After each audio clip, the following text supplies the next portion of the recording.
got on a bus and came home to bury him, sad that I'd never have the opportunity to say goodbye. We sat in a big circle round his coffin and waked him. There were 6 surviving children: Shay, Ida, me, Johnny, Gerard and Paul. Frankie had been taken from us in 1967 at the age of 10. We sang songs and we told stories. We laughed and we cried. At Ma's suggestion, we read out the horse racing results for him. 2 days later, a large crowd stood around his grave in Glasnevin Cemetery. As the official church prayers came to an end, my younger brother Johnny raised a trombone to his lips and blew a note. The sound of Frankie and Johnny, Da's favourite song, filled the air. Frankie and Johnny were lovers. Oh, Lordy, how they did love. Swore to be true to each other, just as true as the stars above. He was her man, but he was doing her wrong. I always loved that song, Ma. As far back as I can remember, he loved it. Now, will you stop asking so many questions and help me find Doris's address? You don't have to write to her, Ma. She was Da's friend, not yours. You didn't even like her, did you? Your father made me promise that if anything happened to him, I'd let Doris know. I am not going back on that promise. When was the last time she wrote to him? She never stopped writing to him. She wrote to him a few weeks before he died. And how did you feel about another woman writing to Da all the time? I didn't mind the letters so much. It was her coming here I didn't like. I didn't like having her under my roof, that was all. I always assumed she had a husband back home in England. She didn't have a husband, did she? No, she never married. She had a child, though. She was the same age as me, Amanda. I always remember she was a great swimmer. Was Doris not married to Amanda's father? I thought you'd come here to help me write this letter. You said you'd help me. Now, if you don't help me, I'll do it myself. All right. Well, put your address on the top right-hand side there. And the date under it. I suppose I better start with Dear Doris. Dear Doris, I'm writing to tell you that Peter passed away 5 weeks ago. We buried him with his parents and Frankie in Glasnevin Cemetery. I know you'll want to come and pay your respects. I have a bed in the spare room, so you're welcome to stay here. Let me know when you intend to travel, so that I can be here to meet you. Yours sincerely, Anna. You don't have to put her up, Ma. She could stay in a bed and breakfast in a small hotel.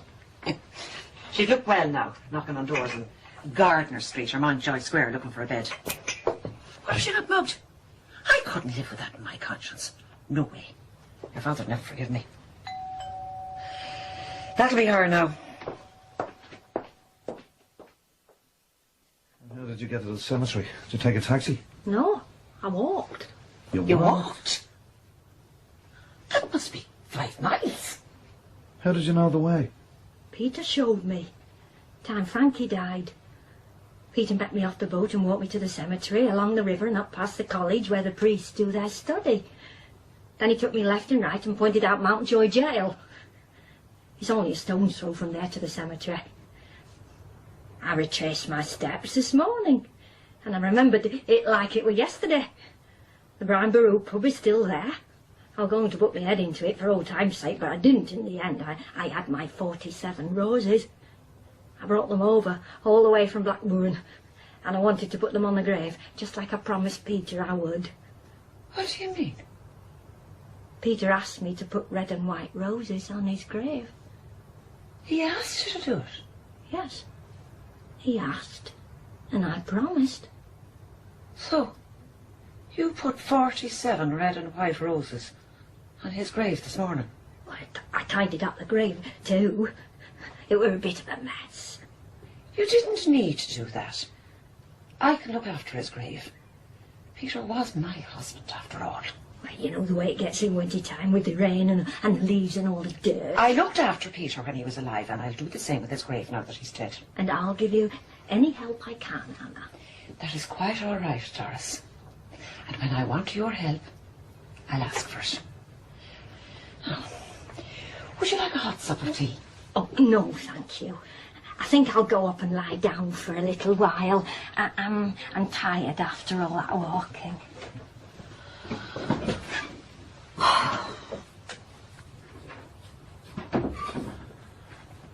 What was all that about?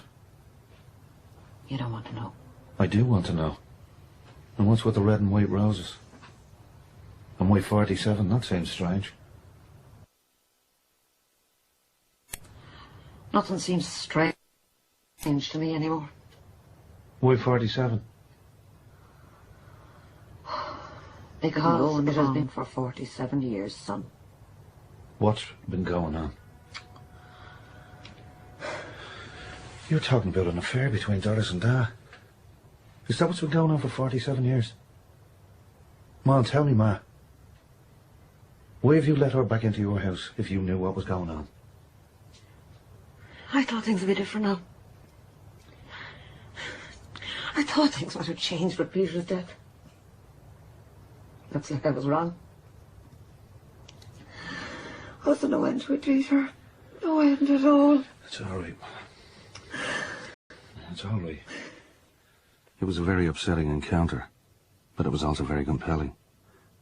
There was more to this story, much more, and I had to find out what it was.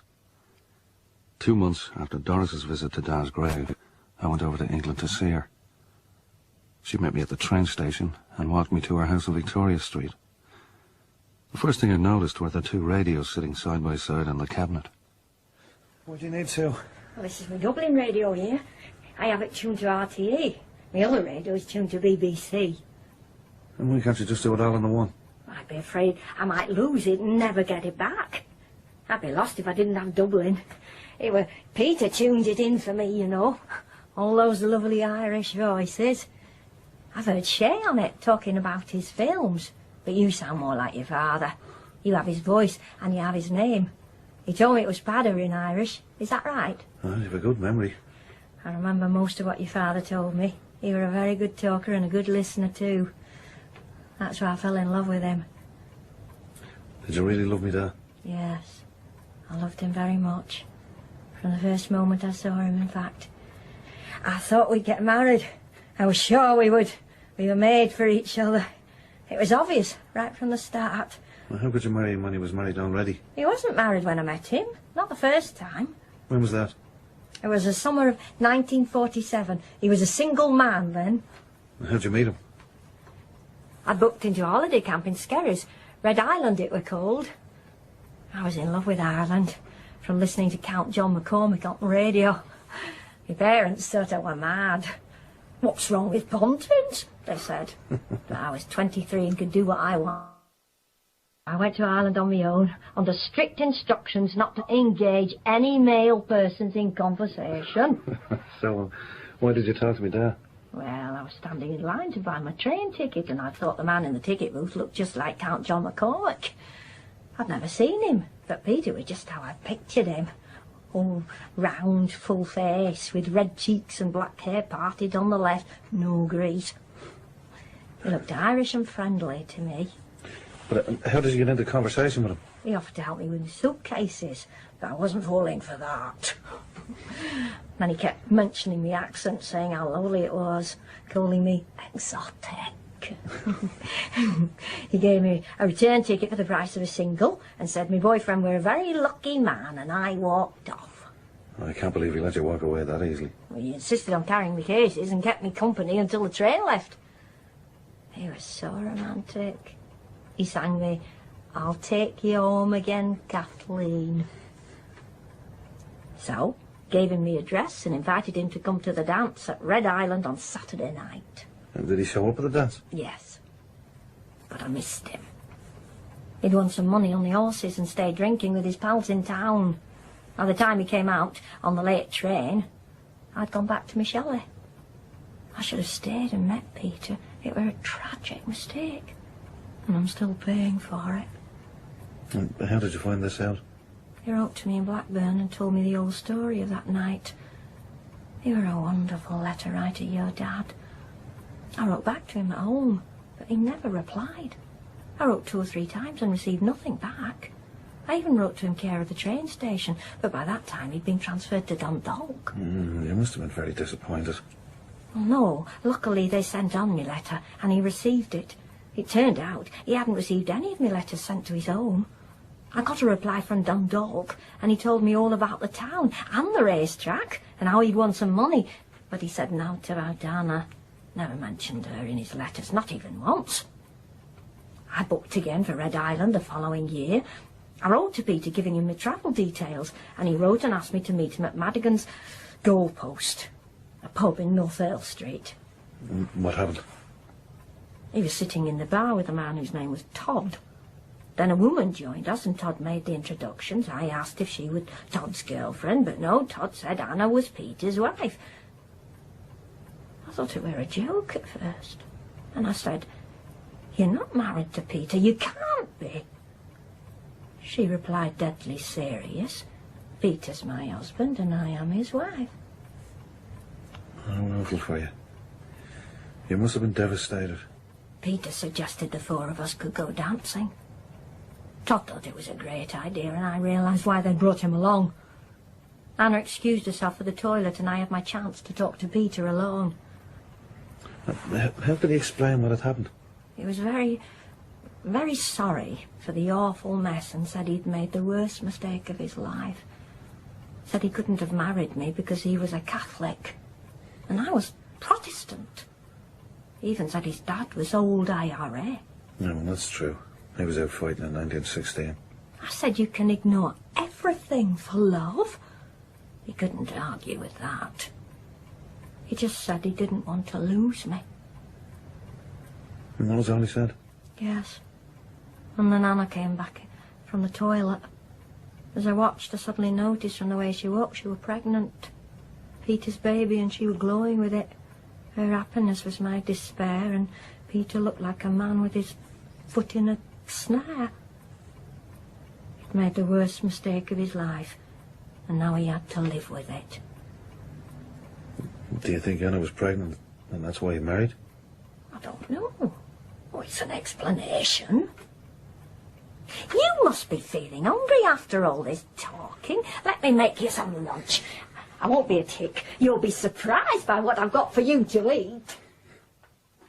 Could this be the true account of what had happened? There was a compelling logic to it. I was disturbed because everything I'd believed since childhood was now in doubt. That meant Ma was pregnant in her wedding photograph, and the well-placed bouquet was there to hide her bump. I went home to Dublin determined to get the truth from Ma. I sat myself across the kitchen table from her and froze. There isn't a nice way to ask your mother if she had a shotgun wedding. So I asked her if she'd like a lift to the bingo, and she said yes. The following Monday I came round to sort out a leak in the kitchen. To my surprise, Ma was polishing the hall table, and she was in great spirits.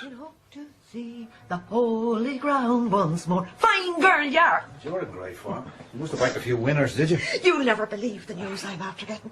Guess who's coming home? She's been away since 1952, the year you were born, Pete, and she's coming home for good. Miss Sister Timpna. She's going home from Australia. All the way from Australia. All the way from Australia. I knew she'd have answers to questions I couldn't ask Ma. As soon as I met her, I knew we'd get on. She had that sense about her of having shed her inhibitions in a foreign place. She was so much Ma's sister, but she was different. I suppose you get sick of people saying you're the spit of your hobbit. No, not really. I nearly fell off my chair when you had a slice of bread and butter with your tea after your dinner. What? Did you set them up on the first date, Manda? Are you mad? Anna was a legend in Dundalk. The men were mad for her. Jerry Kernan had a terrible soft spot for Anna. He was married, of course. Dundalk sexy, that's not a word of it, laddie. Anna used to organise late-night poker sessions in the canteen where she worked. Yeah, he turned up for the card game. That makes sense. Oh, not quite. Anna told him if he could offer something for the table, it might help his chances. The next day, he presented her with a deck of cards. The box showed an ad for McCardle's Ale. Yeah. When she took the cards out, he'd scratched the word McCardle off all 52 cards. In its place, he'd handwritten her name Anna. He got an immediate invitation to the card game after that. And did he win any money off her? No, and it wasn't for the want of trying. You couldn't keep him out of the canteen after that. His bosses were so worried they transferred him back to Dublin. Anna went after him and ended up staying in a house in Dorset Street. He was leaving her home one night and guessed who he saw going into a house opposite. Jerry Kiernan, I suppose. Yeah, you'd make a good detective, you know that. That put the skids under your father, I can tell you. His nibs was too close for comfort. Peter convinced his parents to let Anna move into Friary Avenue. My grandparents let them sleep together before they were married. Anna slept in the girls' room. We were very holy in those days. Boys and girls didn't sleep together until after they were married. There's Anna now coming back from the shops. I had to investigate the date of their marriage once and for all. They claimed the 5th of April 1948 was their wedding day. Shay was born 10 months later on the 5th of February 1949. They couldn't lie about the date of his birth. If they were going to falsify anything, it had to be the marriage date. I set out for Halston Street Church. The housekeeper brought me into a sitting room. 3 minutes later, I was browsing through the register of marriages for the year 1948. There, on the 5th of April, was the entry I'd been looking for. Peter and Joseph Sheriden of 5A Friary Avenue to Anna Megan of the same address. The witnesses were recorded as Patrick Sheriden and Dimpna Megan. The signatures were undoubtedly those of Ma and Da. I was delighted Doris's version of events had proven to be incorrect. I felt rotten too because I'd betrayed Da in my heart. I thought the worst of him, and Ma as well. In the absence of someone to slap me across the knuckle, I berated myself. Back at the house, I asked Ma where the letters from Doris might be. Da always kept them in the old shoebox, but I looked there and there wasn't a sign. I never threw anything out. They must be here somewhere. It's a mystery to me, but I haven't seen sign of a letter since his death. Did it ever occur to you that Dad might be Amanda's father? Of course it did. Crossed my mind many times. Did he ever say anything to you? He never discussed it, no. Well, there has to be a reason why she's coming over, putting 47 roses on his grave. Do you not think so? That one never needed an excuse. If your father sneezed, she was on the next boat. I decided to pay Doris another visit. I wanted to know why she stayed loyal to Peter, why she'd remained faithful to a man she could never have. Only one answer made sense. Amanda was his daughter. I haven't anything in for lunch, but I can go and get some mackerel if you'd like that. Don't worry about the mackerel. I've something to ask you. You can ask me anything you like. If I can answer it, I will. Is Peter Amanda's father? Does that mean yes? Well? She's not Peter's child, no. You thought she was. I'd have put money on it. Amanda's father was a man called Alex Whiteley. He was a policeman here in Blackburn. How'd you meet him? When I found out about Anna, I tried to kill myself. I bought a bottle of weed killer in Comfrey's Hardware. Sat down at the kitchen table and stared at the bottle. And a strange feeling came over me. It wasn't my life on the label. My love hadn't been poisoned. Not by me. Not by Peter. Poison was coming from those who didn't want us to be together. I wrote to Peter and told him what had happened. He wrote back and told me I must never do anything to endanger my own life. If I made that promise, he would always stand by me. He would never let me down. He'd let you down very badly, Doris. I was so upset I couldn't come out of my room. They brought Alex Whiteley round to talk to me. He was very nice, things he said. I wrote to Peter and told him. He was very jealous. I was delighted. He even made up stuff to annoy him more. Led Alex on so bad that I'd have things to write to Peter. I didn't know about sex, but I got caught the very first time. Thought my life was over. I suspected he might not want to write to me after what I'd done. How wrong I was. He wrote to me letter after letter supporting me. He didn't judge me the way the others did. He just offered me his support. thought it would finish us. And I ended up loving him more. And what about Alex Whiteley? Did he abandon you and the baby? No, we moved in together. He asked me to marry him, but I wasn't sure. I didn't love him, you see. One night he came home late and I was writing a letter to Peter. He demanded I stop writing and I said no. That will have to stop afterwards.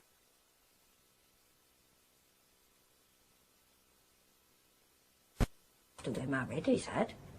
You'll be obedient to your husband, because that's the law of God and it's written in the Bible. Next morning, when he went to work, I packed my bags and left. Never trust a man who quotes the Bible. Peter was the most important person in my life, and Alex Whiteley wasn't going to take that away from me. Peter wrote and invited us over. It was supposed to be a holiday, but I knew there were problems with Anna. She'd put him out of the marriage bed. That hurt his pride. Peter needed sex. He had to have his drink and his horses, and he had to have his marital rights too.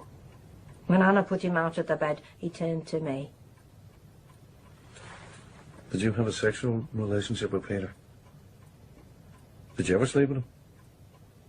I told you before, I could never do anything that would break up the family. So you didn't have sex with him? You believe I did, don't you? Well, I think he slept with both of you. He wanted us to live together. That was his plan. So he brought you and Amanda over to see what it was.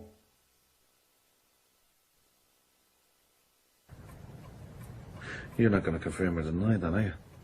Some things are private between two people. You told me I could ask you anything. I told you I'd answer if I could, only if I could. Well, there was a lot of tension in the house when you stayed. You and Dad put us through an awful lot.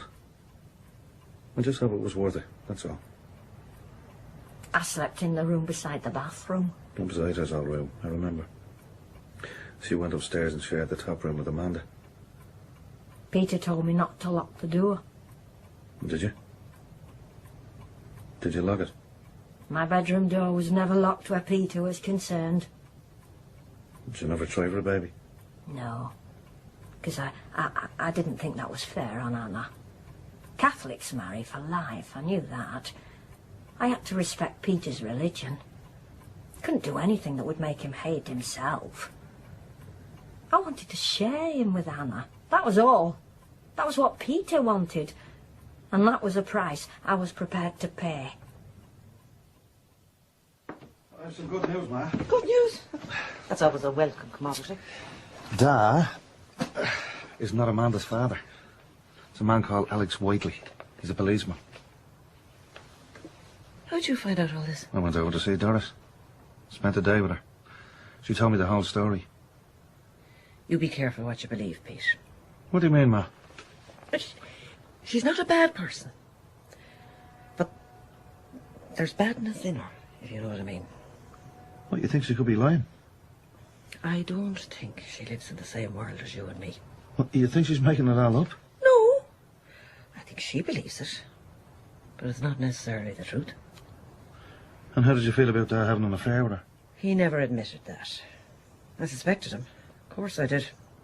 How did you feel about her sleeping under your roof? I didn't feel good. But what could I do? Put your father out? How would I have survived? I had no money, only his. You know, I didn't know you had to face that when I was a kid. I told you. You don't know the half of it. How did you survive? I suggested we take in lodgers. It was a trap. He came back to me a week later, convinced the idea was his. He had an ad ready to go in the paper. Now, I had to get one thing clear with him before he put it in. I wasn't going to take in lodgers and be an unpaid slave. I'd work hard for them, but their money was mine. I wouldn't say he took that lying down. Oh, he put up a good fight. Wanted to open a savings account. I wasn't having any of it. I held on to the money and I kept my mouth shut. I'll never forget those letters. You hand-washed their clothes, ironed their socks and their vests for them. You must have been mad. It kept the queer one out all the same. What do you mean? Doris and Amanda were due in the summer. Your father came to me about March and wanted to know where I was going to put them. But I told him there was no room at the inn, and he nearly went off the rails. I had to remind him that the lodgers were his idea, and that nearly killed him. I was waiting for him to suggest 3 in the bed, but he never did. Darius must have said no to that suggestion. So what'd you do with the lodger money? I bought a car. I bought it in Stafford's garage. What was it called? Come on, I want you to say it. Come on, it was a Ford. A Ford. Perfect. No, that's not right. It's a prefect, Ma, but you christened it a Ford Perfect. And it's a much better name altogether. I sat in that car and I wondered how the hell I was going to get it home. I had to tell the man I couldn't drive. Dad came round and got it. He wasn't slow in taking charge of it, I can tell you. I nearly divorced him over that car. That was the nearest we came to splitting up. Doris was in the middle of it too. Surprise, surprise. We went down to meet her and Amanda coming off the boat. Oh, she couldn't get over the car. It's wonderful he has the car for you now. You must be very pleased, she said. I believe he collects you from the supermarket. I'd love to get a driving lesson, Peter. Would you teach me? It's not Peter's car, I said. It was my money bought the car. It's a family car. That stopped her in her tracks, I can tell you. As a Dad sat through that conversation and kept his mouth shut. He'd some neck. I wanted to kill him. I really did. Well, you should have taken the care off him at the very least. No, I wanted to throttle him. It was murder or nothing. So where did Doris and Amanda stay in Oxford? Amanda stayed upstairs with Isa, and Doris stayed at Red Island. Dad drove her out that night because she missed her train. I was waiting up for him when he got home. It must have been 1 o'clock in the morning. Did you throw the dishes at him? I told him he was going to have to choose. Doris or me. So I told him straight out. And what did he say to that? Oh, he said he loved me and he was sorry about the car. And I said I didn't give a damn about the car. Doris or me. It's simple. Make a decision one way or the other. I thought the two of you could work and get on together, he said. That's what I've prayed for all these years. Grace, Peter. And you're going to have to back one of us. Well, he knew about gambling and odds, that's for sure. I was at the end of my tether, I really was. I wanted peace, even if it meant him leaving. What did he say to that? He cried at first, just like a baby. Said he couldn't leave his family, he couldn't walk out on us. I told him he could. Oh, that was very brave of you, Ma. Say that. It was the end of the road, Pete. I didn't have any other option. And what did Dad say? He said he'd wait till she went home and then he'd write and tell her not to come anymore. I told him to tell her face to face, but he thought it'd destroy her. It was his decision. I couldn't tell him what to do. Did he ever write that letter to Doris? The one telling her not to come? Hello? Yes, hi, sir. How's the weather in Cork? It's raining. No, Peter's here with me. It's your sister, and it's raining in Cork. Well, I'm just going out the back for a minute. So? These letters, they have to be somewhere. Dad never threw out anything. He was a hoarder. I wonder what's in here. The theatre programmes. The Shadow of a Gunman by Sean O'Casey. What are you doing here? I was hoping to borrow Dad's drill. Will that be okay? As long as you bring it back. That was Isa. She's not going to make it up for the anniversary. She's stuck down in Cork. I was hoping she'd come up to Glasnevin and help me tidy the grave a bit. Now, the grave is perfectly okay. You don't have to clean it. I can't have it dirty. I want it spotless. I don't want to leave leaves or paper lie on it. I can't have that. Oh, all right, I'll take you up. When do you want to go? We'll leave it till the 13th, the day before the anniversary. That way it won't have time to get dirty again. Ma packed a trowel, some cleaning rags and a bottle of fresh water in her bag, and we headed for Glasnevin. At the grave, we got down on our hands and knees and gave it a good going over. By the time we were finished, it was gleaming like a new pin. It was good to kneel beside Ma and say a prayer, remembering Frankie and Dad. We were no sooner home than Ma was running up the hall stairs and landing with the hoover in her hand. Ma, you don't have to do this. You'll make yourself sick. I'll only be a minute, Pete. Oh, I can hear you struggling for breath. You need to use your nebulizer. A little bit of good, but it never did a body any harm. I'm turning this off, Ma. Now, you're 72 years old. Now sit down and put on your mask. I'm not going to have you killing yourself for Doris. She's your rival, man, not your best friend.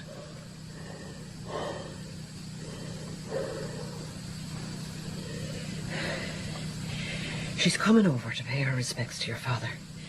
And he'd want me to do the decent thing. He'd want me to look after her. You feel you owe her something, is that it? Doris saved your father's life after Frankie died. I can't deny her that. In what way? She wrote about Frankie like he was still with us. She kept him alive in her letters. Dad couldn't talk about him, but Doris could. It gave him permission to talk about Frankie again. It was like he woke up from a coma and came back to us. He started to fight the headaches instead of giving in to them. Only for Doris we'd have lost Dad. Yeah, I remember the headaches. And the house being in darkness all the time. He must have lost 2 stone in weight. I thought your father was going to die. I really did. What, you feel you have to look after her now because of what you did back then? Peter's dead. The Lord have mercy on him. He's gone, and we have to get on with our lives. Well, I can feel his presence when you and Doris are together. It's like Dad's walking around the house, going in and out between the two of you. Trying to stay out of the way while you slug it out with Doris. I stopped fighting with her.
A long time ago. It's still going on.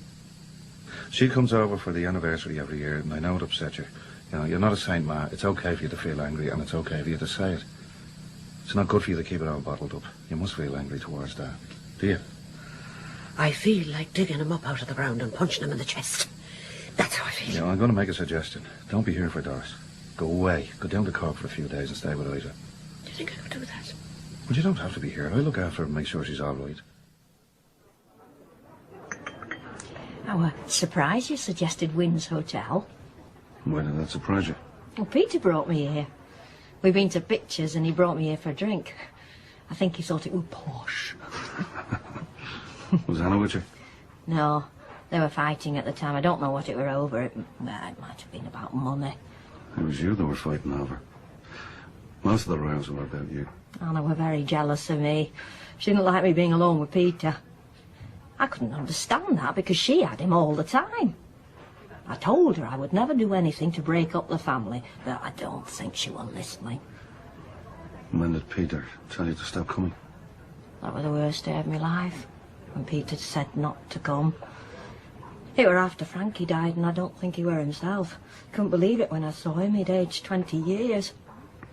He brought me to the grave, and I put a statuette of Saint Bernadette on the pebbles. He asked me to do the same for him.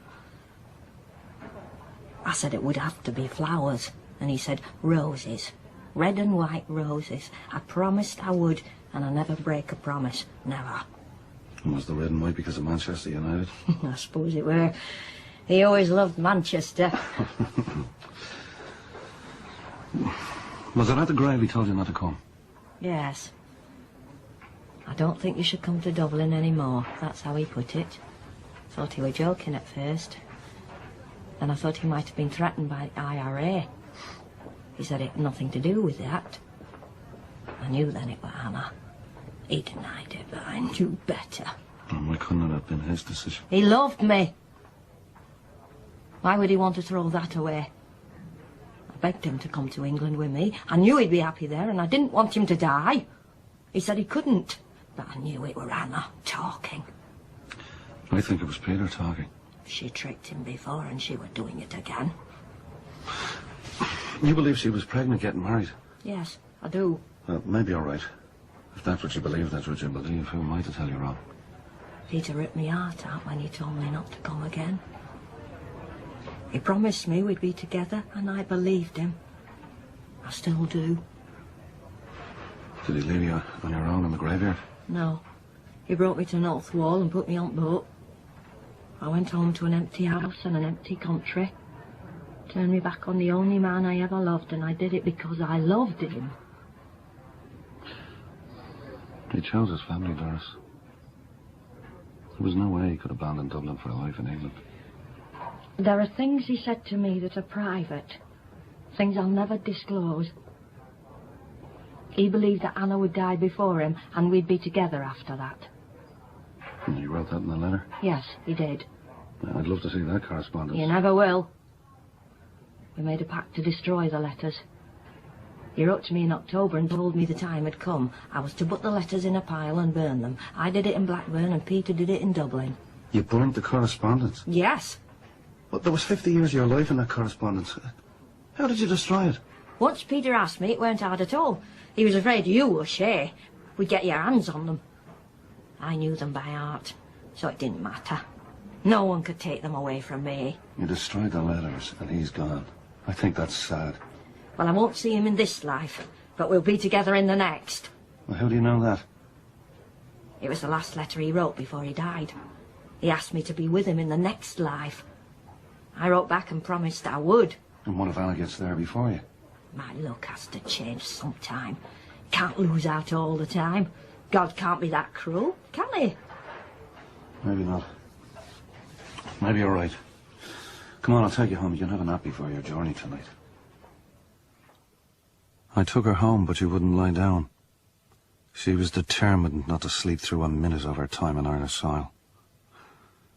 She'd taken to writing to me, delighted with her lifeline to the family once more. Dear Peter, I never expected to start a letter to Dublin with those words again, and it seems strange to be doing so now. You're welcome here, Peter.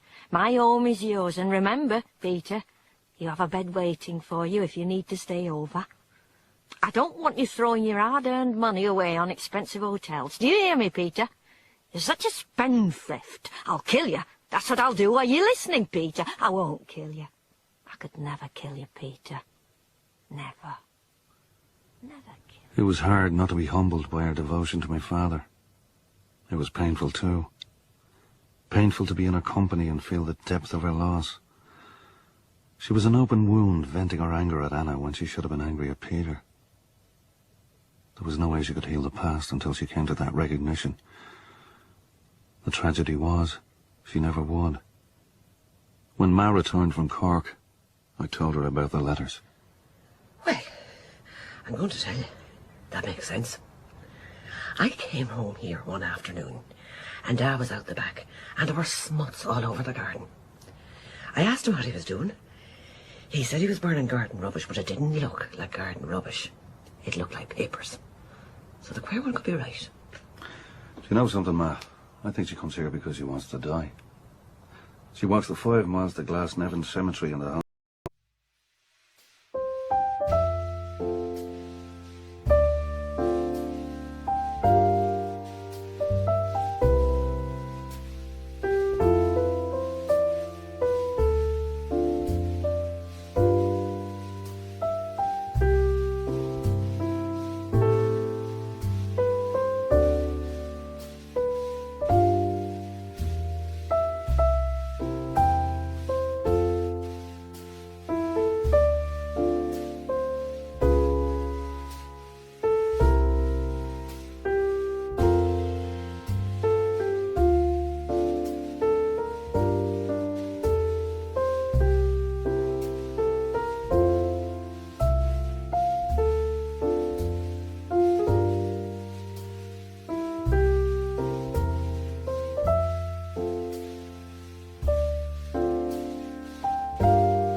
That she'll collapse and expire from exhaustion.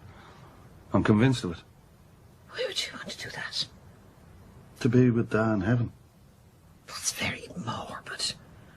I'd like to be with Da in heaven, but not yet. Not before tonight's bingo, anyhow.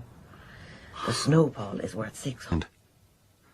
I went to Ma's early to search through the house again. Ma was in the sitting room with her glasses on and the newspaper on her knee. Smoke was billowing up from behind her head towards the ceiling. Take the cigarette out from behind your back. I'm not the police. You're worse than the police. When did you go back on the cigarettes? I never gave them up. You've been smoking on the all these years? Yes. What would Dad say if he was here now? What do you think he'd say? I think he'd say he misses me. Well, you're priceless. Oh, I'm sorry for giving out to you. I just hate to see you smoking. But smoke if it gives you pleasure. Don't mind me or anyone else. Do what you feel like doing. Do you hear? On the 8th of May, 1999, Ma had us all around to the house for her 78th birthday.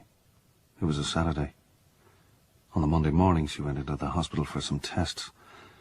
I flew to the United States to promote my memoir of growing up in Dublin. On the Wednesday night, Paul rang me in San Francisco to say that Ma had less than 2 weeks to live. They discovered a major growth on her liver. I flew home with my son Rossa to be at her bedside. Rossa, what are you doing here? I'm here to see you, Granny. It was that moment where dying is acknowledged, but nothing is said. Over the next few days, we kept a 24-hour vigil by her bedside. It was strange to lie there in the dead of night and listen to her breathe. Air was her element, just as water was Da's. It was distressing, getting to spend these last difficult hours with her, counting her breaths. But it was fine too, because Ma was not in pain. At 4 o'clock in the morning, I woke from a half-sleep. Peter. Peter. Yeah, Ma, what is it? Did you get the sports headlines? Huh? You're rambling, Ma. I'll get you, nurse. Never mind the nurse. Did you get the racing results? No, Ma, I didn't. You don't know how Edery did so, do you? No. I'll find out for you first thing in the morning. I don't know if I make it, Pete. I don't know if I make the morning. It was the last conversation I had with her. The following Sunday, at her request, Father Frank Duggan celebrated Mass in her room at the Blackrock Clinic. We all gathered, children and grandchildren, and we celebrated a Mass that was a celebration of Anna. At the consecration, Father Duggan bowed his head.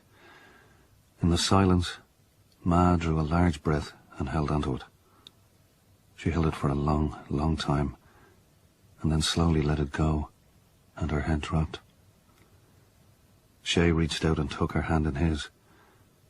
We all followed, laying our hands on her, offering her a sign of peace. Through our bodies, our spirit left the room and went home to be with Peter and Frankie. Finally, we let go of Ma and hugged each other in our sorrow. We sat around her coffin and waked her, just as we'd done with Da 5 years before. I couldn't help but think she was pulling a pint for him in heaven. Or maybe he was pulling one for her. I couldn't help but think of Doris too, and how angry she'd be that Anna had beaten her to him once again. God was cruel. He reunited them in heaven and abandoned her in Blackburn. Now she had no one, only me. I couldn't turn my back on her now. I was her link to the past, and I would have to maintain it until the day she died. I sat down and started a letter to her. Dear Doris, I'm very sorry to have to tell you that Anna passed away on the 23rd of May after a short illness.